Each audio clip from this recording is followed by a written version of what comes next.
तो आज हम भारतीय इतिहास के एक बहुत ही खास दौर वैदिक काल की बात करने वाले हैं। ये वो समय है जिसने भारत की संस्कृति और समाज की नींव रखी। और हाँ, कॉम्पिटिटिव एग्जाम्स के लिए तो ये टॉपिक बहुत ही जरूरी है। तो चलिए शुरू करते हैं। सबसे पहली बात, वैदिक काल को समझने के लिए इसे दो हिस्सों में बांटना बहुत जरूरी है। पहला है प्रारंभिक वैदिक काल, जो करीब 1500 से 1000 ईसा पूर्व तक चला, और दूसरा है उत्तर वैदिक काल, जो 1000 से 600 ईसा पूर्व तक था। ये जो बंटवारा है ना, ये हमें इस पूरे युग में हुए बड़े बड़े बदलावों को समझने में मदद करेगा। अब सवाल ये है कि इसे वैदिक काल ही क्यों कहते हैं। जवाब सीधा सा है।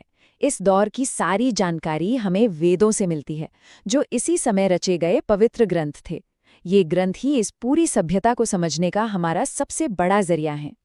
कुल मिलाकर 4 वेद हैं। पहला ऋग्वेद, जिसमें देवताओं की स्तुति में भजन यानी सूक्त हैं। दूसरा सामवेद, जिसे भारतीय संगीत का तनकामनोद माना जाता है। तीसरा यजुर्वेद, जिसमें यज्ञ और कर्मकांड के नियम हैं। और चौथा अथर्ववेद, जिसमें जादू, टोना और बीमारियों के इलाज से जुड़े मंत्र हैं। एक बात जो एग्जाम्स में बार बार आती है वो ये है कि ऋग्वेद इन सब में सबसे पुराना है और इसमें ठीक 1028 सूक्त यानी भजन है। ये नंबर याद रखना बहुत जरूरी है।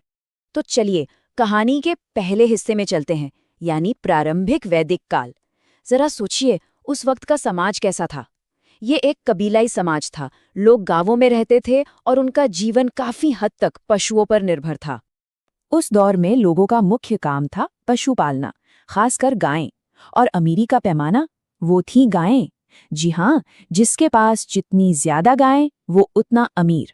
समाज छोटे छोटे कबीलों में बंटा था, जिन्हें जन कहा जाता था। और हर जन का एक मुखिया होता था, जिसे राजन कहते थे। लेकिन ये आज के जमाने के राजा जैसा पावरफुल नहीं था। और पता है एक बहुत इंटरेस्टिंग बात क्या थी? उस समय सभा और समिति जैसी संस्थाएं थीं, जहां लोग मिलकर फैसले लेते थे। समझिए एक तरह की संसद। ऋग्वेद में सरस्वती नदी को सबसे पवित्र माना गया है और इंद्र सबसे प्रमुख देवता थे। सबसे बड़ी बात ये थी कि वर्ण व्यवस्था जन्म से नहीं बल्कि काम या पेशे से तय होती थी। मतलब ये काफी फ्लेक्सिबल थी। और फिर आता है कहानी में एक बड़ा मोड़, उत्तर वैदिक काल। यहाँ से चीजें बहुत तेजी से बदलती हैं। समाज का पूरा ढांचा ही बदल जाता है। यहाँ देखिए, पूरा का पूरा सीन ही पलट गया। जो लोग पहले पशु पालते थे, अब वो खेती करने लगे। अब धन का मतलब गायें नहीं बल्कि जमीन हो गई। छोटे छोटे कबीले यानी जन अब बड़े राज्यों या राष्ट्र में बदलने लगे। और वो जो राजन था, अब वो एक बहुत शक्तिशाली राजा बन चुका। इन बदलावों के साथ पूजा पाठ और यज्ञ भी बहुत बड़े और जटिल हो गए, जैसे अश्वमेध यज्ञ। छोटे राज्य मिलकर महाजनपद बनने लगे, जो बड़े बड़े साम्राज्य थे। और समाज में जो सबसे बड़ा बदलाव आया वो था वर्ण व्यवस्था का। अब ये जन्म पर आधारित और बहुत कठोर हो गई थी, जिसका असर आज तक देखा जा सकता है। लेकिन ये बदलाव सिर्फ राजनीति या अर्थव्यवस्था तक ही सीमित नहीं थे।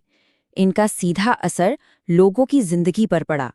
और दो चीजें तो बिल्कुल बदल गईं, एक वर्ण व्यवस्था और दूसरी महिलाओं की स्थिति। चलिए इन्हें थोड़ा और समझते हैं। ये एक बहुत बहुत बड़ा फर्क था। जहां पहले कोई भी अपने काम के हिसाब से अपना वर्ण बदल सकता था, वहीं अब ये जन्म से तय होने लगा। समाज 4 वर्णों ब्राह्मण, क्षत्रिय, वैश्य और शूद्र में सख्ती से बंट गया। इसका मतलब ये था कि अब सामाजिक बदलाव की गुंजाइश लगभग खत्म हो गई थी। और ऐसा ही एक बड़ा बदलाव महिलाओं की स्थिति में भी देखने को मिला। पहले के दौर में घोषा और लोपामुद्रा जैसी ज्ञानी महिलाएं थीं, जिन्हें समाज में सम्मान मिलता था और वो सभाओं में भी हिस्सा लेती थीं। लेकिन उत्तर वैदिक काल आते आते उनकी स्थिति में गिरावट आई और उन्हें सार्वजनिक जीवन से दूर कर दिया गया। इसी दौर में एक और दिलचस्प कॉन्सेप्ट सामने आया, जिसे आश्रम व्यवस्था कहते हैं। इसके मुताबिक जीवन को 100 साल का मानकर उसे 4 हिस्सों में बांटा गया।